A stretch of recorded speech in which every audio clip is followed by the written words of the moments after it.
The way This we go. conference will now be recorded.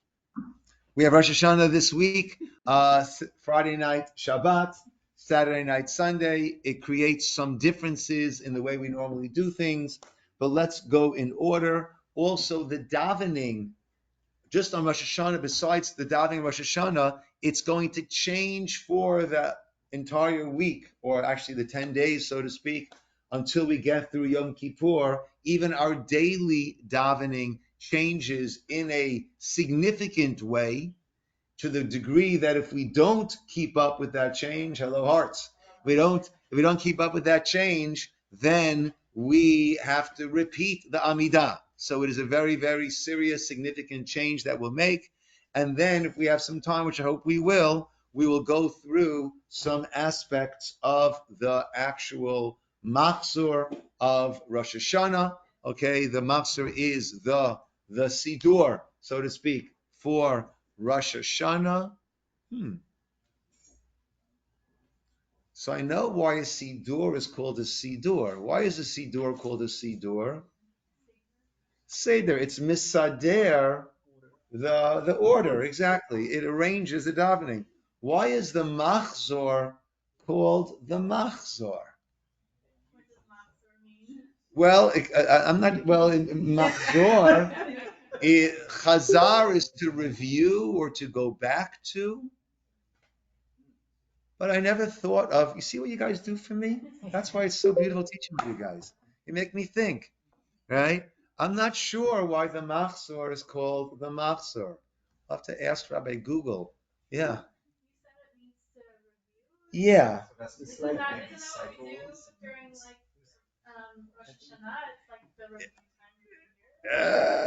Rosh Hashanah, Yom Kippur, but it's the holiday is not called Machzor. The book is called Machzor. Yes, it's called the Machzor for both Rosh Hashanah and for Yom Kippur. Okay, good. We'll have to figure that one out. But we'll hopefully get to the Machzor, and then we'll go through that. So let's go through a number of the issues first. We've started saying slichot. How you guys see them every morning? It's nice. How are you guys finding that? Okay. When I'm calling out the pages, is it too much? Is it too little? Is it okay? I figure, listen, whoever doesn't need to hear it, it takes half a second for you to say 60. Whoever needs it, it will help. Also, some people might come in a little bit late, so they don't know where we are. Good. That's why I do it, and that's it. I'll take the heat if anybody has a problem with it. Okay. So Rabbi, we've started seeing. Rabbi, Yes. can I have a quick comment about Slihut? I was in Yes. Crown Heights for this Shabbat, Oh and wow. it was an incredible experience to see close to 5,000 to 8,000 people on reciting the first day of Slihut. Yeah. Unbelievable. Just wanted to share that. Wow. I'm glad you had the chance to experience that. When I was in Yes. Israel, when I Women, took women and men. Yes. when I was in Israel, we visited the Bells base medrash, and it wasn't full at the time, but that seats about 11,000. Yeah, yeah, it's a pretty serious room. Okay, so the slichot and Friday. So we say slichot every morning this week. We're starting at 6 a.m. Friday, the slichot starts at 5:45. It is a much longer slichot. We'll end up skipping a good amount of them on the sheets that we have over here. We will navigate through. I'll be calling out the pages. But after the slichot on Friday, we do what's called hatarat nidarim. Who would like to speak about hatarat nidarim? Annulment of vows. Okay. Now, how many vows have you guys made over the course of the year? I don't think that many. Right? Neither have I. Right? Nevertheless, there are certain things that if you've done a certain thing a certain number of times, then it takes on a certain halachic requirement significance. Okay, and therefore,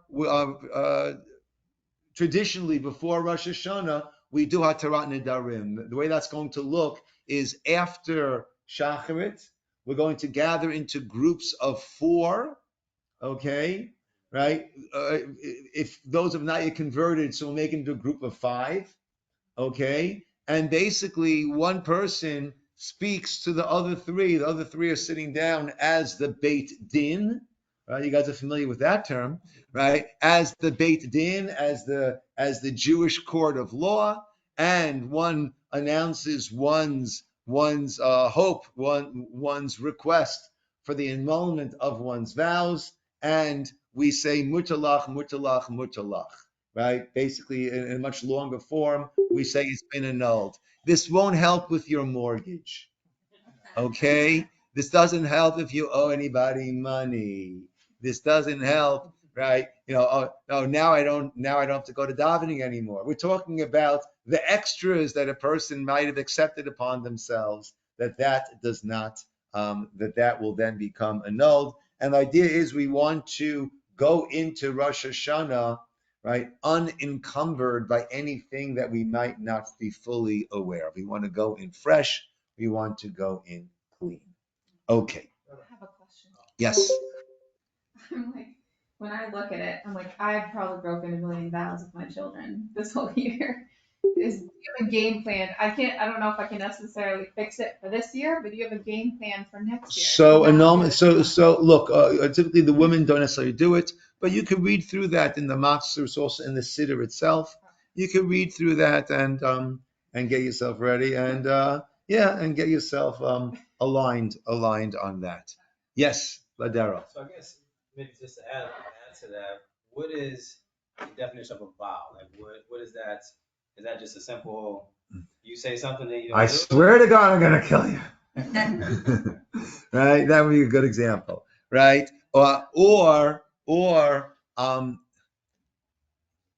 I gave $1 to tzedakah 3 days in a row, without realizing that once I did that 3 days in a row, I've committed myself to a degree to give.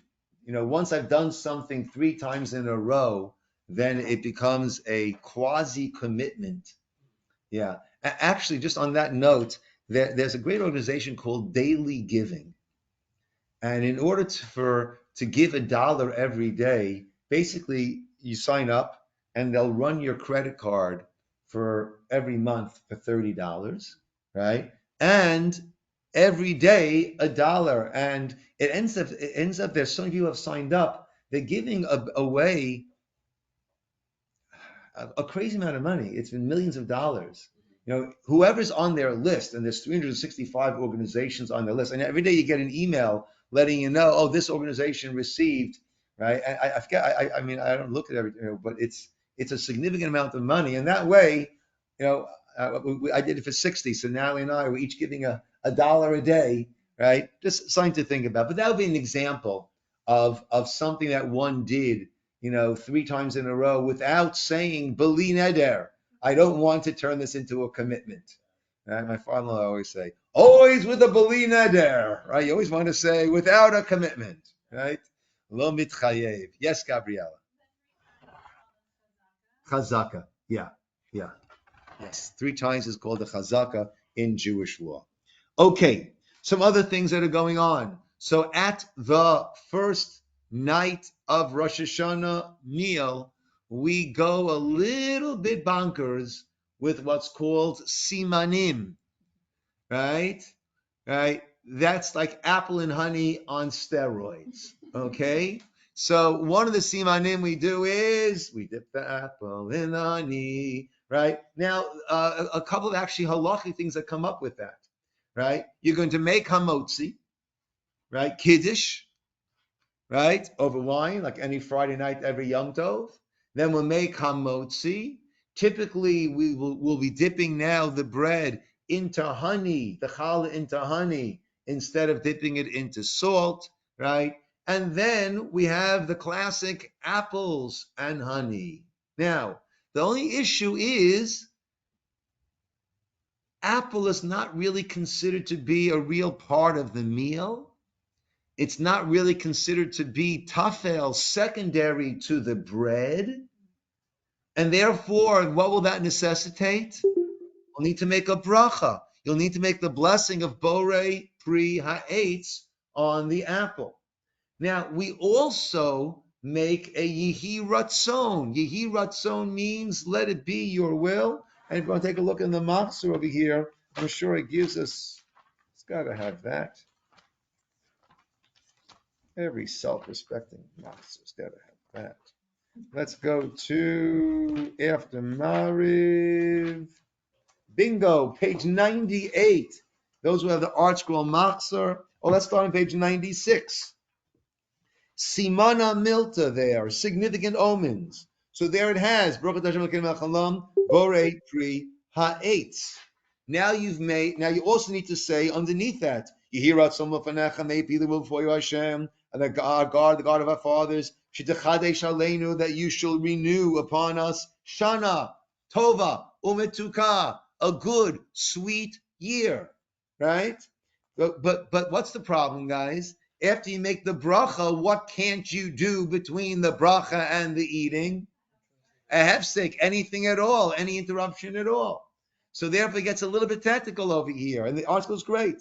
A small piece of apple is eaten. Have a little bit of apple, that way you've made your bracha, and then you can dip it into the honey, or maybe if your teeth marks are on it, just pour the honey onto it. However you want to do that, I leave that to your own sanitary discretion, right? And then with the honey on the apple, you'll make the Yehi Ratzon, may it be your will that you should b'chadesh aleinu shana tova umetuka, a good and sweet year. Okay.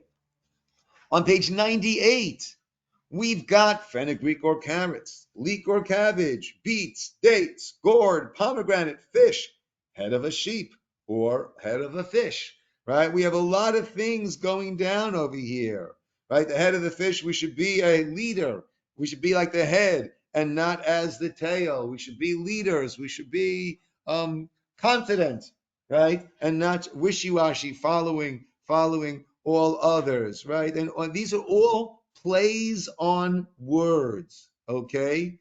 Meaning, the Hebrew word for these things, right? Karati is leak, so sheyikartu sonenu. Our enemies should be cut, and all these things we keep going through. Lots of these different things, right? We have, Natalie likes to do all of these. She, right?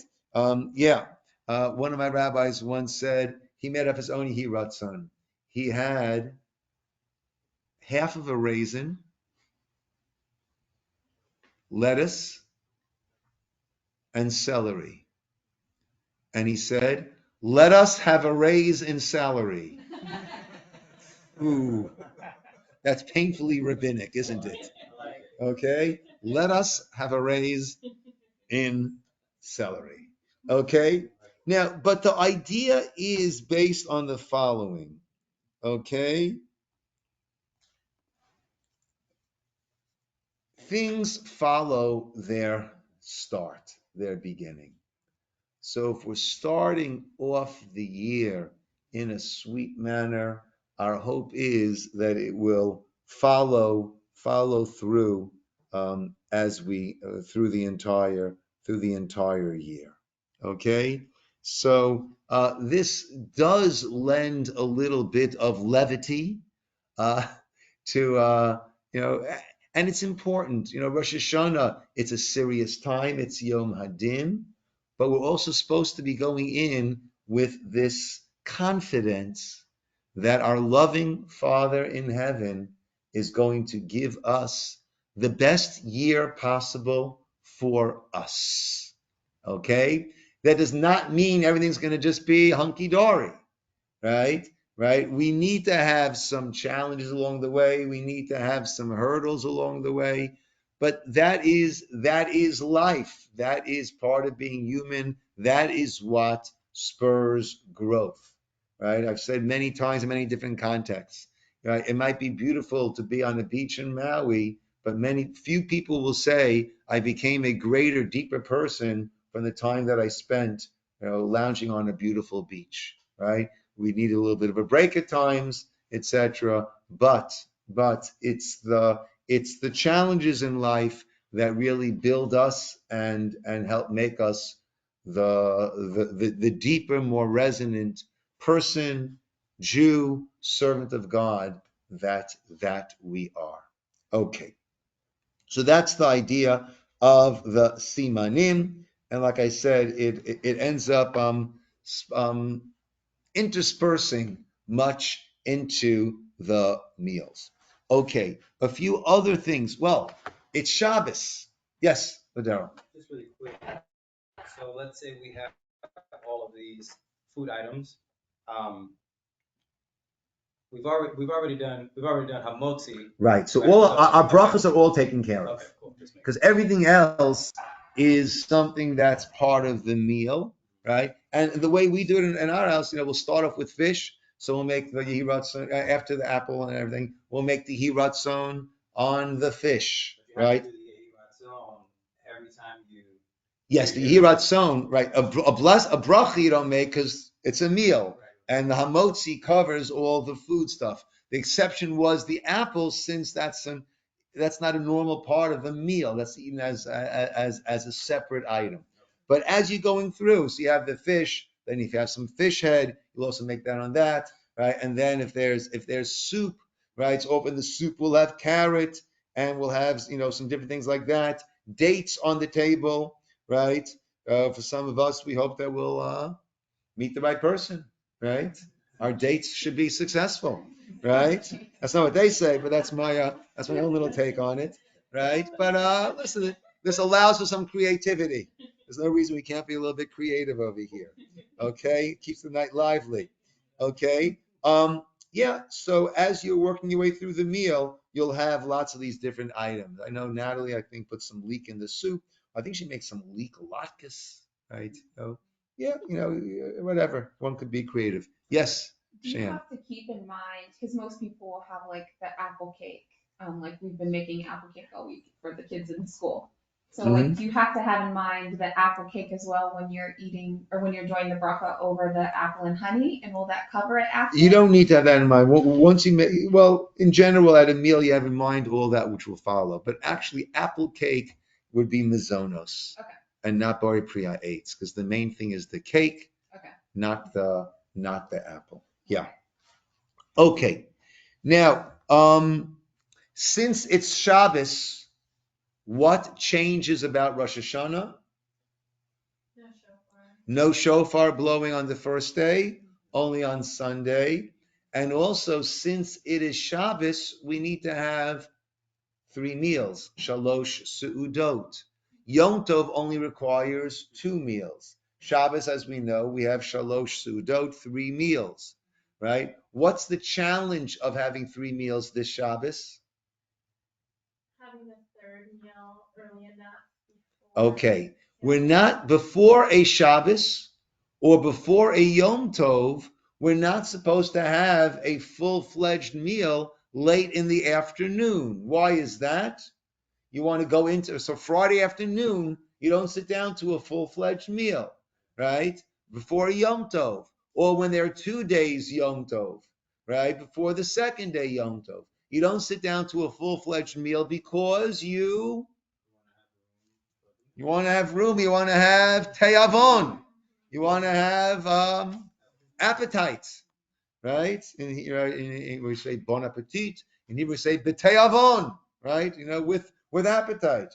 So you're not supposed to have a full-fledged meal when it comes to this. So let's talk practically.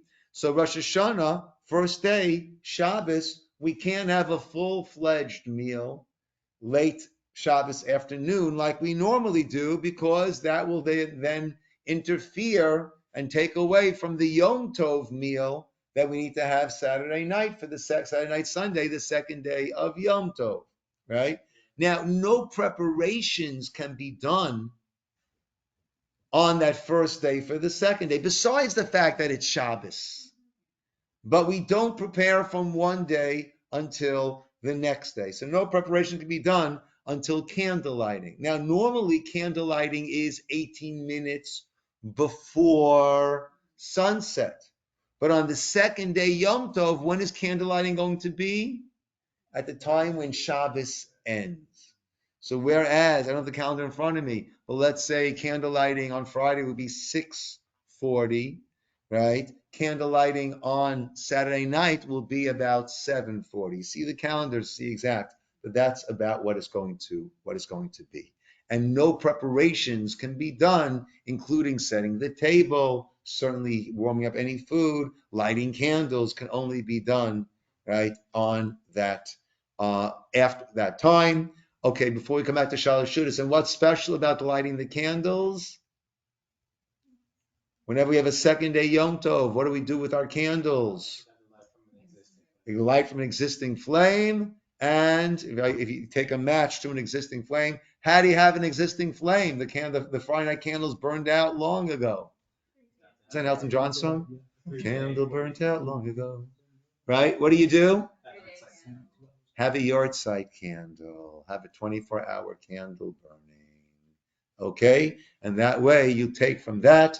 Don't extinguish that match. Just put it down away from the curtains on a piece of aluminum foil, and it will burn out by itself. Okay. Does it work if you have your black on with the gas stove? Yes, if you got a fire going on your gas stove, take it from there, right? If you got a pilot or if you kept a fire going under a blech, absolutely, that works. It doesn't matter where you get it from; it just needs to be. One year, our yahrzeit candle went out, and I had to kind of crawl down and get into my hot water boiler, which has a pilot over there with a long match, right? Sorry. I never thought about that. Yeah. It shouldn't be your first choice. Yeah. From speaking from experience, not your first choice, but hey, if you're stuck, you're stuck. When I lived in Israel, it was very easy. Went to our neighbor and got a flame, right? But over here, by the time I get to my neighbor and back, I doubt it's still going to be burning, right? It's not. Chances are it's not going to work. Okay, but coming back to Shalosh Shudas, Sudash Lishit. So there are basically two ways to navigate. There are two typical ways that one navigates this. First of all, in what way is the third meal of Shabbos different than the first two meals of Shabbos? You don't have to have bread. You don't have to have bread, okay? And therefore, since you don't have to have bread, you can have some cake a little later in the day. That's not going to be a problem. You could have some fruit. You could have a piece of fish, right? You could have things other than bread. It's not considered to be, as we called it, a full-fledged meal. Therefore, it will not be encroaching on the Yom Tov meal of the following night. That's one thing that you can do. Just as an aside, guys. So the fact that it doesn't require bread has a halachic ramification when it comes to the benching, right? In terms of what's the din, what's the ruling, what's the law, what's the rule of thumb if one forgot to say, let's say, ritzei, which is the paragraph we add on Shabbos to the benching, to the grace after meals, Birkat HaMazon. What's the rule we have if one forgot to say ritzei on Shabbos, or one forgot to say Ya'aleh V'yavo either on Yom Tov or on Rosh Chodesh? What's the rule of thumb that we have? That from that everything else results. Yoshi, what's the rule of thumb about when we do have to repeat the benching if we omitted that? When do we not have to repeat the benching if we omitted that? If it's an obligatory bread meal, then you're Good. If that day is obligating me to have this bread meal, again, if that day, Shabbos, Yom Tov, Rosh Chodesh, right? If that day is obligating me to have this bread meal, then I've got to, and I left out the paragraph that describes that day, Ritzei for Shabbos, Ya'aleh V'yavo for the holiday, then I must repeat the benching from the beginning. Repeat the entire Birkat HaMazon. If that day does not require me to have this bread meal, I don't have to repeat the benching. If I left it out, I missed out, but I don't repeat the benching. So let's apply this. Yom Tov, right? I left out Yala v'Yavo. Do I have to repeat the benching? Yes. Yom Tov requires me to have how many bread meals? 2 bread meals. If I left it out on Yom Tov, during any one of those first 2 meals, I have to repeat the benching. I decided to have a 3rd meal on Yom Tov, and I forgot Yalav Yavo. Do I repeat the benching? No. I omitted Yalav Yavo during Chol HaMoed, during the intermediary days of Sukkot or Pesach. Do I have to repeat the benching? No, Chol HaMoed does not require me to have a bread meal. I omitted it on Rosh Chodesh. Do I have to repeat the benching? No. Rosh Chodesh does not require me to have a bread meal. It's a very nice thing to do. It's not a requirement. Friday night, I left out Ritzei. Do I have to repeat the benching? Yes. Shabbos afternoon, Shabbos late morning, I left out Ritzei. Do I have to repeat the benching? Yes. Sudash Lishit, I did wash for it. I left out Ritzei. Do I have to repeat the benching? No, because Sudash Lishit, it does not require me to have this bread meal. Once I've had my 2, I'm not required to have that one as a bread meal. So again, one way of navigating the Sudash Lishit challenge of Shabbos. Are you familiar with all these terms? I'm listening. Okay. Yes, Are you Israeli? No. Okay. Okay. If I use a term that you're not familiar with, don't be bashful. Oh, I'm just, this is how I'm gonna learn. Okay. Very good. Okay. Good.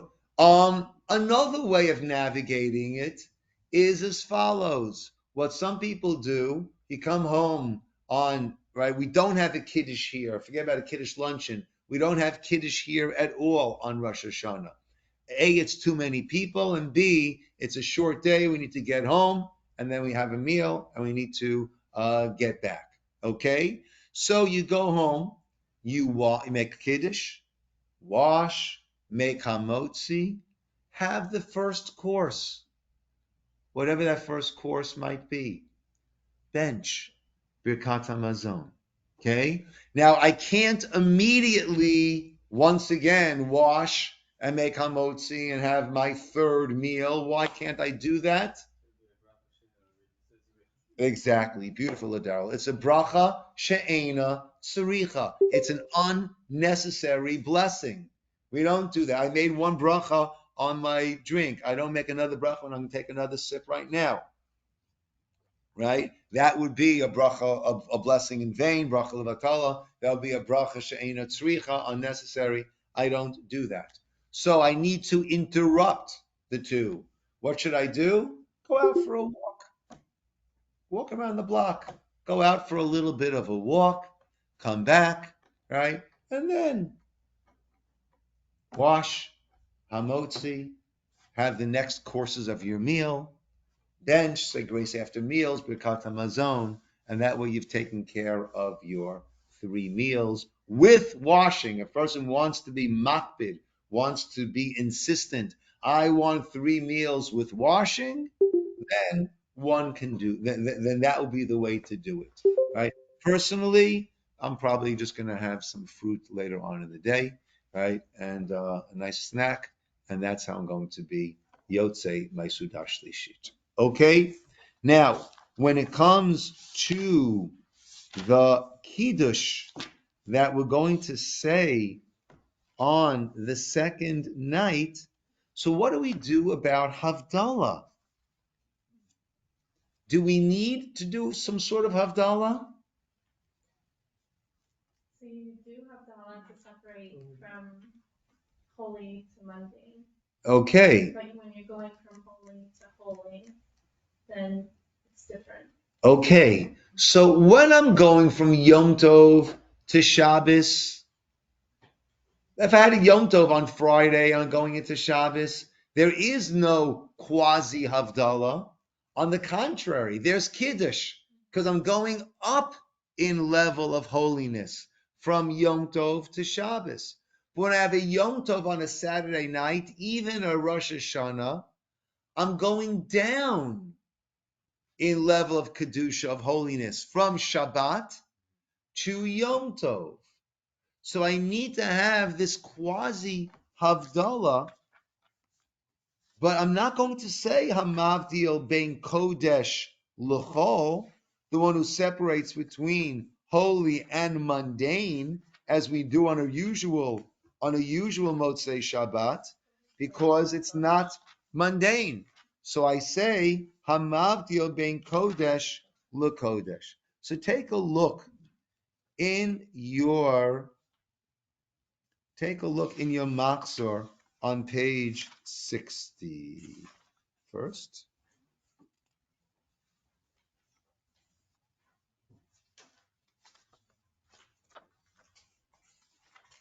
Okay, on page 60, right, we have that paragraph in gray on the top that will include Visham of Bnei Yisroel before the Amidah. Okay, but what I really wanted to show you is in the Amidah itself. Take a look. Okay, take a look on page 68. Okay, on Friday night, we're going to be including all of those brackets. You see in the bottom paragraph, you give us this day of the Sabbath, right? And this day of remembrance. That's what we're going to be doing on Friday night. Mariv and Shacharit and Musaf and Mincha, including the brackets for Shabbat.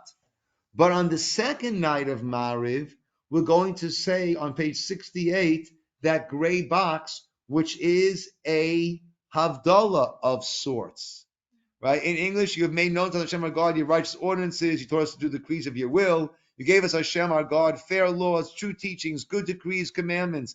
As a heritage, you gave us seasons of joy, appointed festivals of holiness, and free-willed festive offerings. You made us heir to the Shabbat holiness, appointed festival glory, and the festive offerings of the pilgrimage. You distinguish, O Hashem our God, between the sacred and the secular, between light and dark, between Israel and the peoples, between the seventh day and the 6 days of labor, between the sanctity of the Sabbath and the sanctity of the holiday. You have distinguished, and the seventh day from the 6 days of labor you have sanctified. You have distinguished, you have sanctified your people Israel, right, with your holiness. That's what we include in our Amidah.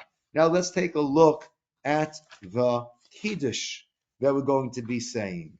On page 80, no, it's in the base, that's in the shul. 1 second. That is on page 94. Kiddush Friday night. We start off in a Shabbos way. Right?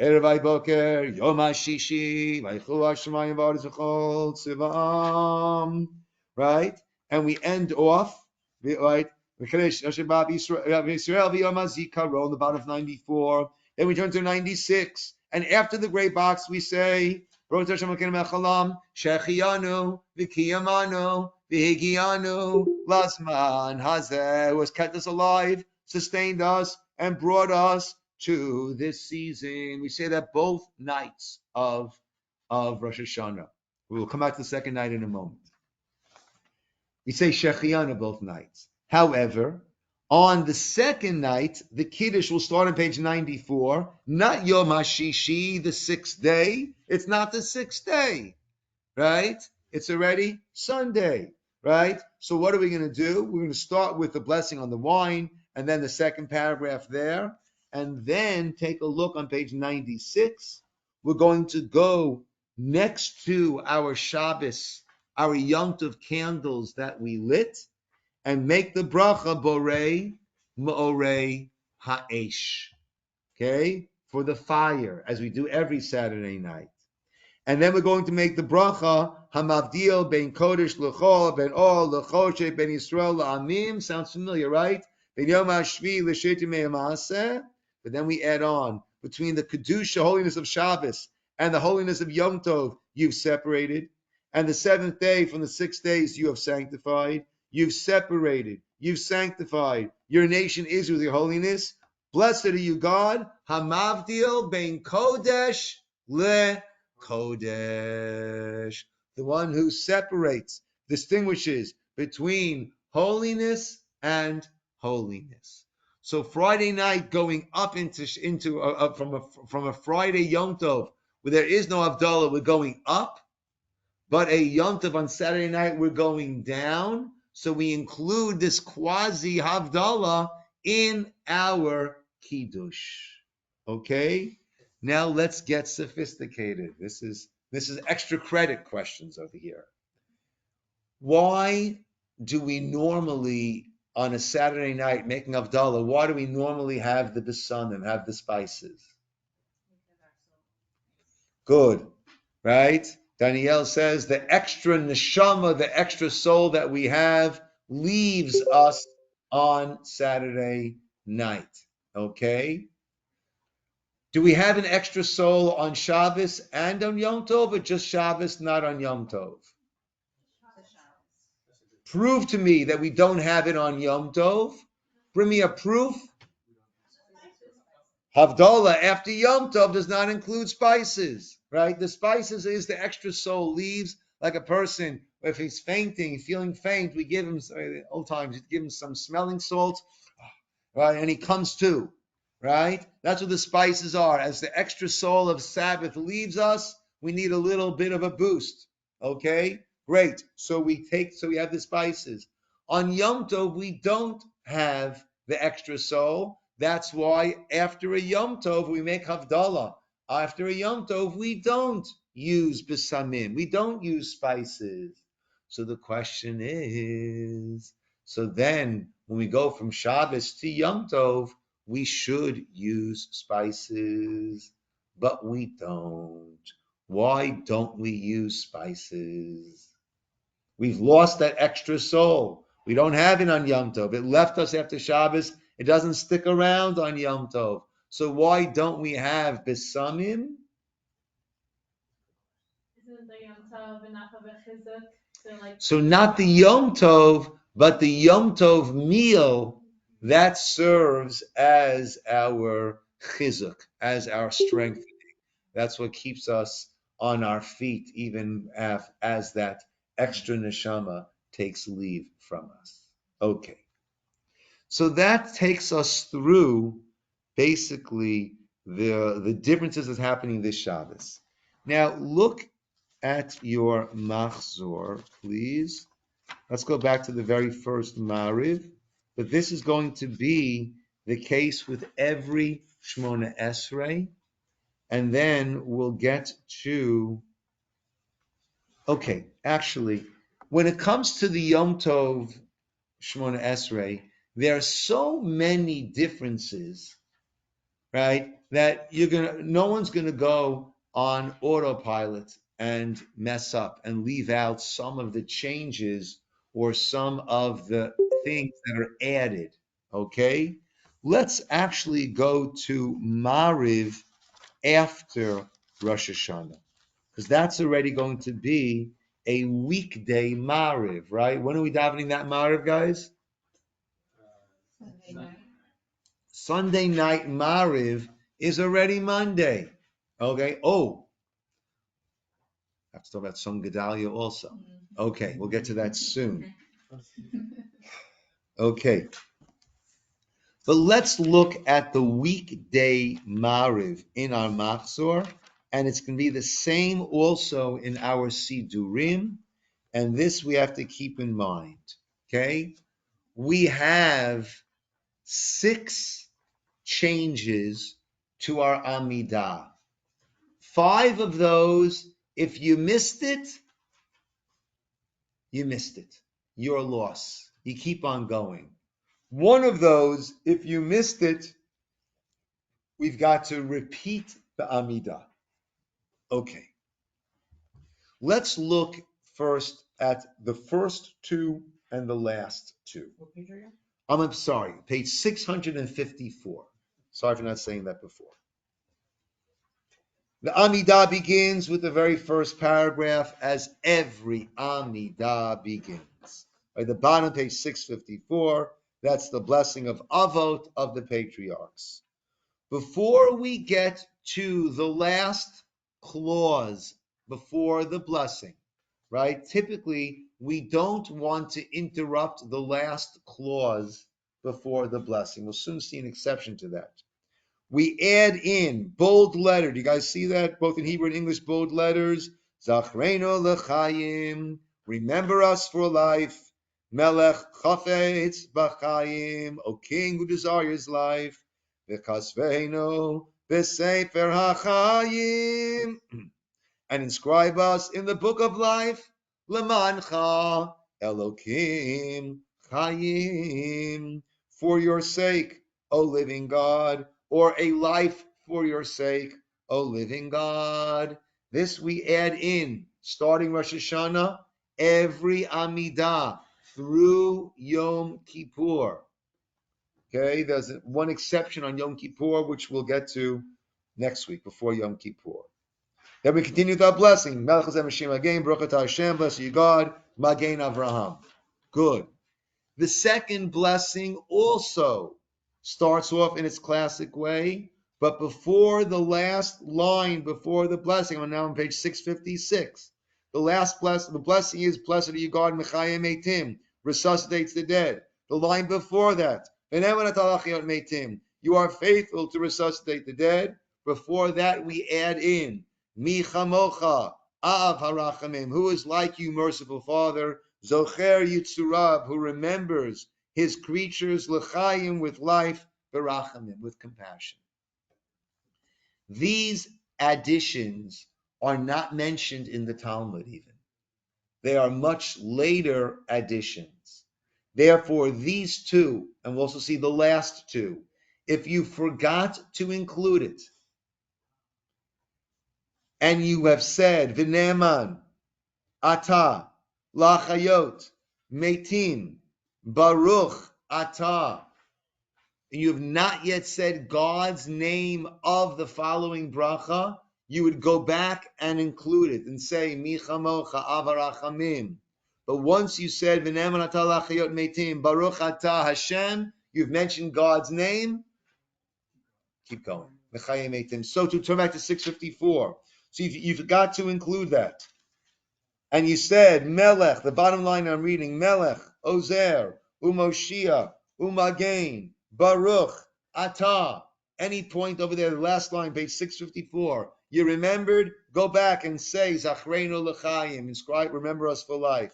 Baruch Ata Hashem. Keep on going. Okay? That's the first two. Let's go to the last two. Last two on page now 662.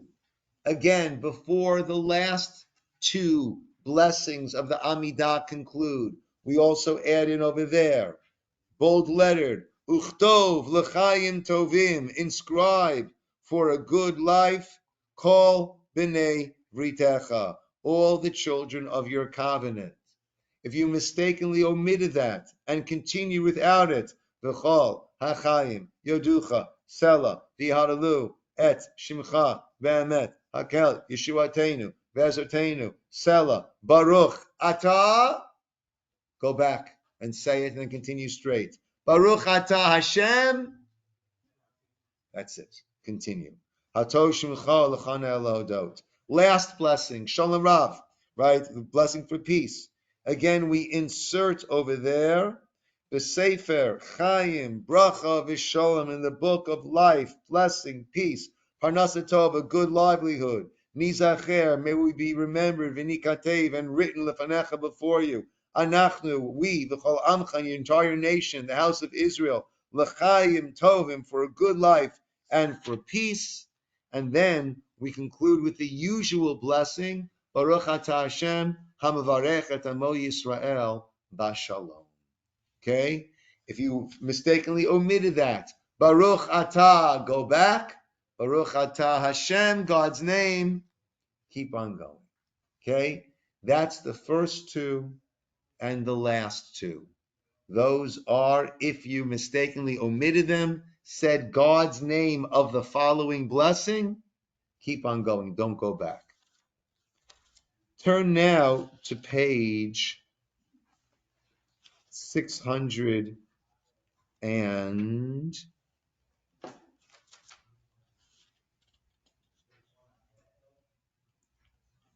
658. 658, the blessing of din, restoration of justice. Okay? That blessing ends off, Baruch Atah Hashem. Normally, how does it end off? Melech, Ohev, Tzedakah, Umishpat. The king who loves justice and judgment. On these days, starting with Rosh Hashana, after Rosh Hashana, we end off Baruch Atah Hashem, HaMelech HaMishpat, the king of judgment. However, since the Ashkenazic custom is that we normally say Melech, the king who loves righteousness and judgment, so we're saying the word king and we're saying the word judgment.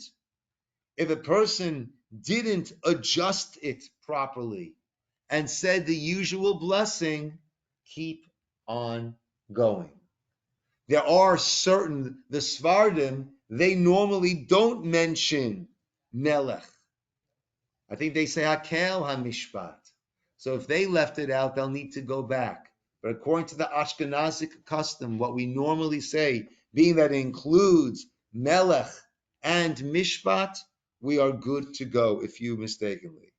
Right? It says over here, see the bottom under there, if the regular formula, Melech Ohev Tzedakah Mishpat, was used instead of Melech Mishpat, Shmona Esrei is not repeated.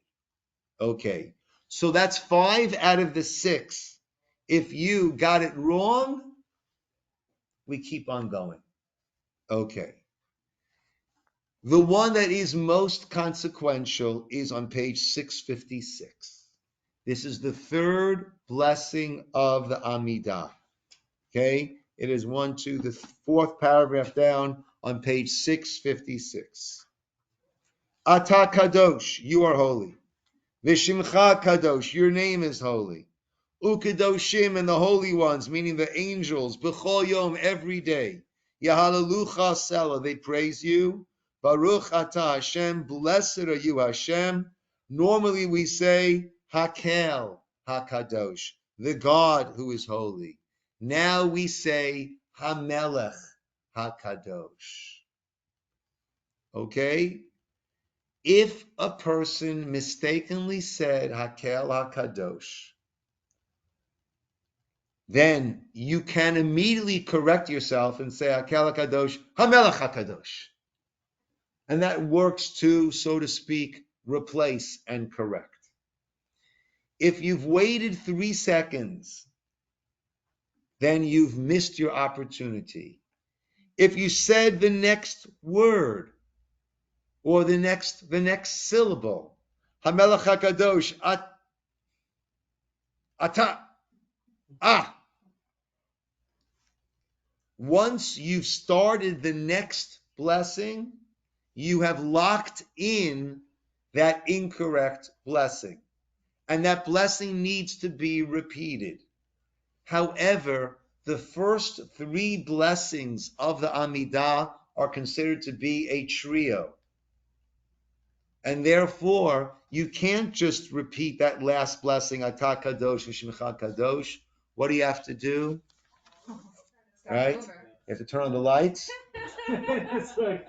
And you have to... There we go. You have to turn on the lights. You have to start the entire... Thank you, Josh. You have to start the entire Amidah over again. Go back to the start of the Amidah. You don't have to take 3 steps back and 3 steps forward. You don't have to say Hashem Svatai Tiftach Ufi Agiti Latecha. You don't have to say that introductory verse, but you start right again. Baruch Ata Hashem Elokeinu V'Elokei Avoteinu. Okay, so that is the biggie. Okay, I often say my Shemona Esrei with my eyes closed, or parts of it with my eyes closed. Sometimes it helps my concentration. Other times it hurts my concentration. That's why I go up and back, trying my best to concentrate. It's a constant struggle that we all have. Okay? But I make a point during these days, starting with Rosh Hashana, that I say it inside, I run my finger over it. right? And that way I don't forget to say these. Most importantly, I don't mistakenly say Hakel HaKadosh as opposed to HaMelech HaKadosh. During these days of Rosh Hashanah, we relate to Hashem as the Melech, as the King. Yes, no doubt. Maybe you said it already or I missed it, but I don't see during the Chazarash, I don't see a Kedusha. Is there? Mariv.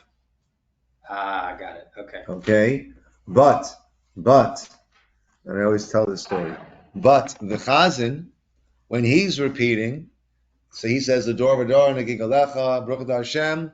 If he says Hakel HaKadosh and then starts the next thing, he must repeat, also go from the beginning. As a teenager, there was a person, a man in my shul who used to sometimes lead, who fancied himself to be a chazan. And it was, I've grown to enjoy a chazan. We have a beautiful chazan here in Rosh Hashanah, and I find it very uplifting. As a teenager, we didn't find it too uplifting. And I remember this guy was davening, and we're all like dying there. Then he does this really long kedusha, right? And we're dying further. And then he gets to the end, and he ends off Hakel HaKadosh. Oh. And we said, shoot me now. I can't hear him start again. Okay. If you're a chazan, be especially careful to make sure that you get it right. Okay. One last thing to talk about is Tzom Gedalia. So Rosh Hashanah is Friday night Shabbos, Saturday night Sunday. Monday is Tzom Gedalia. Tzom Gedalia is one of the minor fasts. Okay? Person is nursing. How old's the baby? Don't fast. Don't even try. Okay? Okay? It's one of the minor fasts. None of you guys are pregnant or nursing. Okay? So no excuses. Okay. Yeah. So, right? The reason, Tzom Gedalia. Who was Gedalia? Gedalia ben Achikam. Okay? So all of our fasts, besides Tanit Esther, are all Jerusalem related. Okay? This is really the last of this series. It might be the first of the year, but it's the last of the series when it comes to Jerusalem. Meaning the 10th of Tevet, we fast. That's when the siege on Jerusalem began. The 17th of Tammuz, we fast. 3.5 years later, that's when the walls of Jerusalem were breached. Tisha B'Av, of course, we fast. That's the date that both the first temple and 490 years later, 70 years of the Babylonian exile, 420 years of the second temple, 490 years later, the second temple was destroyed. But after the destruction of the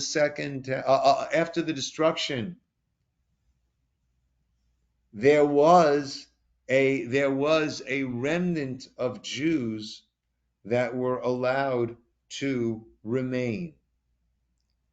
And Gedalia ben Achikam was appointed as the leader. He was appointed by the rulers, the then ruling government, the Babylonians, as the leader. Along came a Jewish fellow, no less, by the name of Yishmael ben Netanyah, who was put up to this by the neighboring non-Jewish nations who didn't want there to be a continued Jewish presence in Israel. And Yishmael came to kill Gedalia. Yishmael killed Gedalia, assassinated Gedalia. As a result, the Jews that were still remaining there fled, fearing for their lives because if these Jews killed their own Jewish leader appointed by the rulers, they were very, very, very vulnerable. And that was almost like the final stage of the Churban, of the destruction. There is a very important lesson, though, when it comes to practical halacha that we learn from this episode. And that is Gedaliah was warned, Yishmael is coming to kill you. When a person hears that, now it's Lashon Hara. It's speaking derogatorily about someone else. I can't accept it as truth, but I have to be concerned maybe it is true. So Gedaliah was not allowed to accept it as truth and send his men, kill Yishmael on his way over here. That would be accepting it as absolute truth. One is not allowed to do that.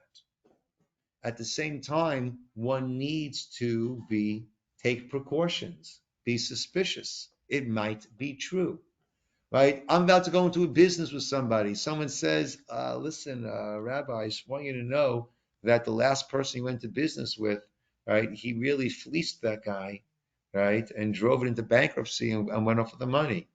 I can't accept it as truth, but I sure better do a little more due diligence before I go into this business partnership. Okay? What he should have done was, when he came, he should have had his men check him. He should have said, hello, Yishmael. I have a bad cold. Let's not get any closer. Something along those lines is what he should have done. Instead, he didn't accept the Lashon Hara. He went and gave Yishmael a big hug. Yishmael gave him a hug and then put a knife into his back. Okay? So practical halacha we have when it comes to the laws of Lashon Hara. So Gedaliah was wrong in that case. Right? He was wrong. You can't, there's a pasuk, Al Tihit Tzadik Harbe. Don't be overly righteous. Know the laws, right?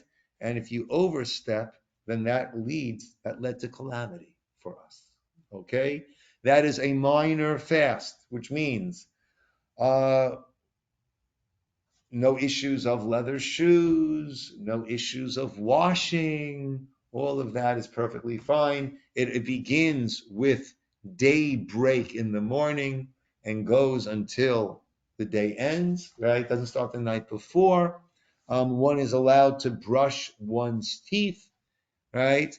But be careful not to swallow. You can rinse your mouth, but just be careful not to swallow anything. Do it with your mouth now, whatever it is, right?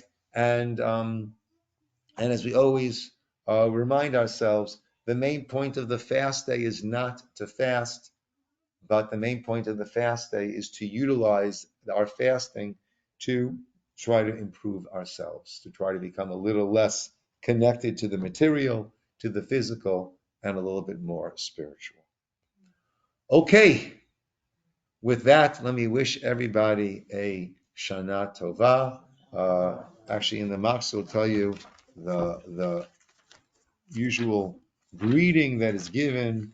There's a long version, right? The shorter version is Lashana Tova or a Kativa V'Chatima Tova, right? You should be, right, scribed and written. The longer version is Lashana Tova Tekatevis Echaseim La'alter L'Chaim Tovim Ula Shalom. Save that for next year, guys. Okay, just wish everybody a Kativa V'Chatima Tova, which means a good signing and sealing. Okay. Thank Everybody, you, Rabbi. line over there, a Kativa V'Chatima Tova. Esther, I feel bad. You had asked me to stream the morning Oh, note, and I've been forgetting to do so. Would you want me to do that tomorrow morning? Yes, please. Okay. I did it Saturday night, but then I've forgotten subsequent mornings. But That's, Lena, I'll do it tomorrow morning. yeah. Okay. Thank you so much, Rabbi. Good night, everybody. Good night. Good night, Rabbi. Thank you. Sorry? Yes, yes. Evan, let me just talk to you. Just give me 2 minutes over here, okay? Let me talk to you for a couple minutes. Come have a seat over here. Sure. Okay, good night, everybody. I have 10 that I had borrowed, but I did have a question on a couple of